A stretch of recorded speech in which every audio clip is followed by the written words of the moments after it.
গিয়েছিলাম রাসের মেলা দেখতে। সেখানে গিয়েই প্রথম প্যান্ডেলে ঢুকেই দেখি মা বিষ্ণুপ্রিয়াকে ঘুম পাড়িয়ে রেখে নিমাই সন্ন্যাস নিচ্ছে। এই যে দৃশ্যটা, এটা এত সুন্দরভাবে নিপুণভাবে তৈরি করেছে, সত্যি দারুণ হয়েছে। তারপর ঠাকুরকে প্রণাম করে আবারও ঠাকুর দেখতে দেখতে আমরা গুটি গুটি পায়ে বেরিয়ে পড়লাম অন্য প্যান্ডেলের উদ্দেশ্যে। কারণ আমরা শুনেছি সেখানে নাকি জ্যান্ত ঠাকুর, না দেখলে তো হয় না। গিয়ে দেখি সেখানে প্রচণ্ড ভিড়, বাবা গো, অনেক লাইন পেরিয়ে অবশেষে দর্শন পেলাম।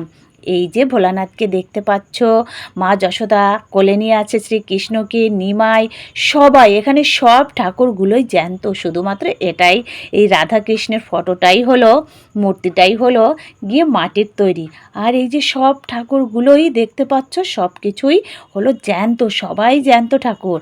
তারপর ঠাকুর দেখে এই দুর্লভ দৃশ্যটা দেখার জন্য আমরা অনেকক্ষণ অপেক্ষা করে দাঁড়িয়েছিলাম। দেখো, পুকুরে মাঝখান থেকে মায়ের আবির্ভাব, আবার আবির্ভাব হয়েই মায়ের অন্তর্ধান। সত্যি দৃশ্যটা যে এত ভালো লেগেছিল। তারপর আমরা অন্য প্যান্ডেলে গিয়ে গান শুনলাম। সে যে কি মধুর গান! গান শোনার পর পুস্কু বলল, মা চলো আমরা মিকি মাউসে চড়বো। তখন আর কি করা যায়, মিকি মাউসে সোনাকে চড়িয়ে নাগরদোলা ঘুরিয়ে তারপর আমরা বাড়ি চলে এলাম। Tata, bye bye.